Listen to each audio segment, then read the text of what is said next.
I've been waiting a while for one of these, and it took me a while to get this video done if you saw what just happened. But we'll get into that a little later. I was actually hoping to get one at a retailer, but they're still on back order. So I decided to just wait for DJI to catch up on their orders before ordering the Mavic directly from them. It took about a week to come in, and it was actually cheaper than getting it from a retailer because after the currency conversion, I saved on tax, and here in Toronto that's 13% or $175. As you can expect with the small size of the Mavic, the box is also quite small. But anyways, I'll show you guys what's inside the box. The controller feels solid in the hand with a good grip. Micro USB, USB-C, micro USB, power. Guides, power brick, which also has 2 USB ports. The Mavic, which feels very solid and not cheap or plasticky. Finally at the bottom, we got all the props. Comes with an extra pair. So I've never owned a drone, nor have I ever really flown any RC quads, planes, or copters, except the toys that really just go up and then crashes. I don't really know what to expect, but it should be okay. Even after unfolding the Mavic, it's not large at all, and you can probably expect lots of drones to follow a similar design language from other companies. Down here we have the VPS, or Vision Positioning Sensors, which give this clicking sound like a bat to measure the surface below.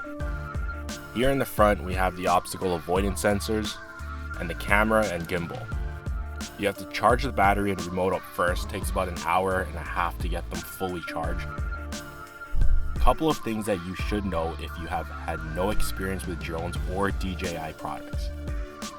Here where the micro SD card sits, there's a switch for Wi-Fi and RC. You switch it to Wi-Fi if you want to control the Mavic with your phone, and RC when you want to control it with the controller. When first setting up your Mavic, it has to connect to your phone through Wi-Fi. The Wi-Fi password is here on the arm. Putting on the propellers is pretty easy. You just have to push down and turn to lock them in. It's important to know that there is a white side and a black side, so make sure you match the right props on. Alright, so I've flown it quite a few times inside because of bad weather and had no issues. This time though, it drifted a bit and I couldn't counter it in time because you have to always keep in mind which way the Mavic is facing, because left and right can become inverted. Also, flying indoors where there's no GPS puts the Mavic into ATTI mode, which can cause it to drift. It was a stupid decision, but don't fly it indoor unless you have a massive open space like a gym or warehouse. So I attempted it again just to see if the drone was okay, and everything seemed okay. Except I actually didn't realize that almost all my propellers were busted. But you can see that it still flies with broken props. Not that you should, it's actually bad for the drone. The constant beeping you hear is from the controller giving me a bunch of warnings. So yeah, always pay attention to those warnings. You can see the busted props. One of them broke almost in half, and the rest chipped and cracked. I couldn't find my drone until I replaced all my props, and finding stores that carried the props in Toronto where the drone itself is still on back order was tough. I could order it online, but since the props only cost $12 Canadian, shipping typically was $15, which made no sense. The drone comes with an extra pair, and after finding a shop, I bought 3 pairs so I have an extra full set. Each box comes with a pair. Again, putting the props is just a simple push and turn. Just remember to match the white and the black. Since the Mavic is so compact, traveling with it makes it easy and you don't need to buy the DJI bag.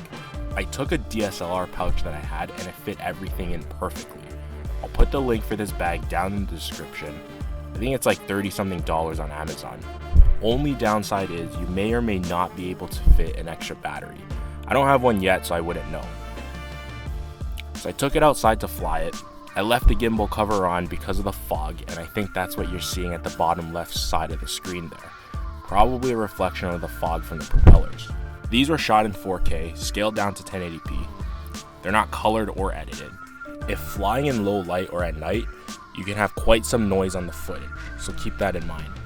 Other than that, I'm going to be flying it whenever I can to get more comfortable with it, and we'll be uploading some drone footage whenever I do get a chance to play around with it. I'm going on a trip to Asia in a couple weeks, so if you want to see those drone footages, make sure you subscribe to the channel if you haven't done so already. Thanks for watching, stay tuned, and I'll talk to you guys in the next one.